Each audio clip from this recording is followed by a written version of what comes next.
This is the 1922 Marmon 34B Speedster. In the early 1920s, the automotive world was rapidly evolving, with manufacturers pushing the boundaries of engineering and design. Today, we are thrilled to showcase a remarkable example from that era, the 1922 Marmon Model 34B 4-passenger Speedster. Known for its advanced engineering and lightweight construction, this vehicle was ahead of its time. The Marmon, obviously, we've got a couple in the museum. This is a new acquisition for us. I mean, why do we want this car in our collection? Well, it's the beginning kind of the Marmon story. I mean, it started, with the Marmon Wasp, and then this is the same basic running gear as the Marmon Wasp had. So the Marmon Wasp was, as I understand it, won the first Indianapolis 500? Absolutely. Add to cart, as I would say. So lightweight chassis, as I understand, so they used a lot of aluminum, the body, the chassis, the engine? Yes, lots of aluminum used in it, lightweight. The Speedster body is narrower. Yes. So Phaeton's, as people will understand, is an open top car, kind of like this, but This is known as a Speedster because of that. Right. So Marmon, as a manufacturer, he stayed with it for a while, and actually, Marmon continued to make automotive parts after even they ceased making automobiles. Oh, absolutely. And then they continued on and started making kits for pickups and stuff. And they made Marmon Harrington conversion kits for pickups to make four-wheel drive pickups out of them. And it continued on.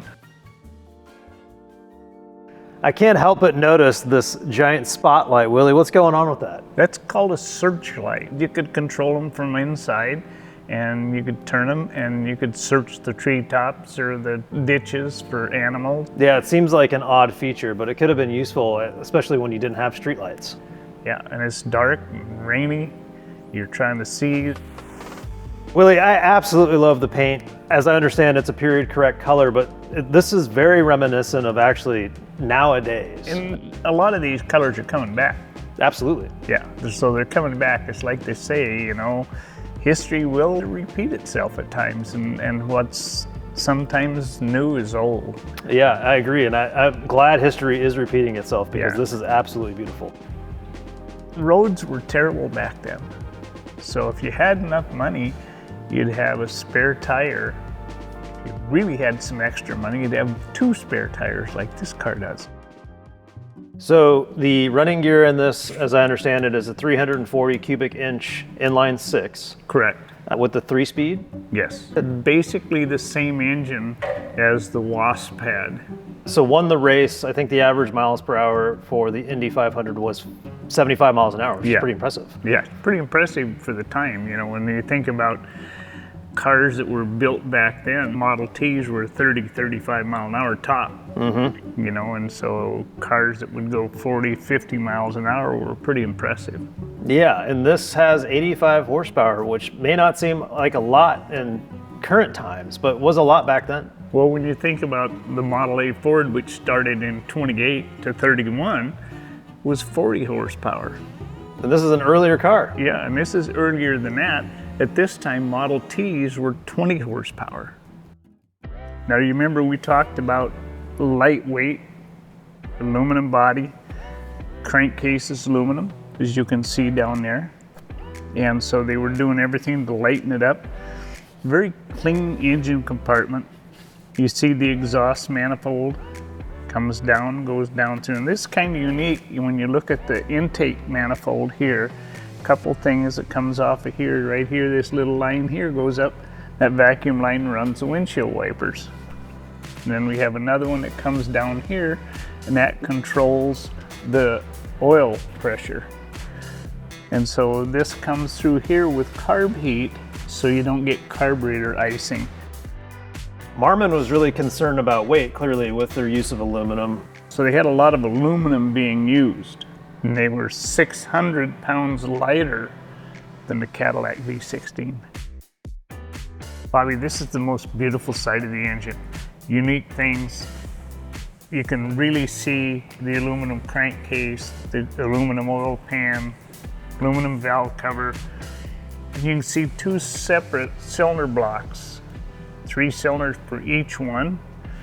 and they're tied together with a cast iron cylinder head on top of them that ties them together. Generator coming off of there also runs the distributor. And if you had a flat tire or needed air, you'd shut the engine off and engage this drive, which drives off of here and runs the air compressor, which you would hook a hose on, and you could air your tires up. That is absolutely crazy. Come on in, Bobby. Are you ready, Willie? I am, baby. Oh my God, I'm gonna watch you get in this thing. Well, you gotta kind of squeeze in here. Oh, yeah. Well, luckily, that's how you get a new hip, I guess. Yeah. That's pretty tight. Yeah. Then you We'll stay warm together. You slam your coat sleeve in the door. All right. So let me see. That's the switch. And that's the choke. Then we should have a starter button up there. Just like that? Yeah, just like that. Man.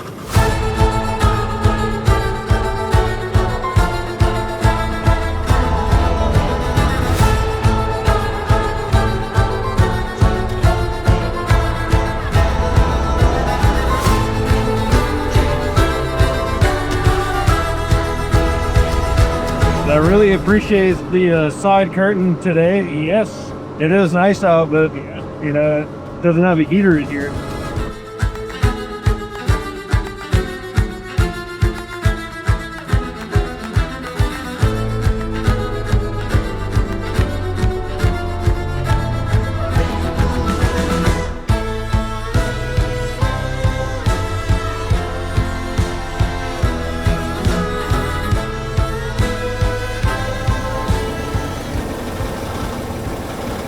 Well, let's say we put this thing back inside, man. What a blast. Let's get her back in where it's warm, let her thaw a little bit. Well, thanks again, Willie. I really appreciate it, man. This was amazing. This car embodies the spirit of innovation and luxury that defined the early automotive history. Its advanced engineering and elegant design make it a true gem in the world of classic cars. Experiencing this masterpiece firsthand offers a profound appreciation for the legacy of early 20th century automobiles. Here at the Fountainhead Antique Auto Museum, we have so much content we want to share with you. Please, please, please like, comment, and subscribe right now.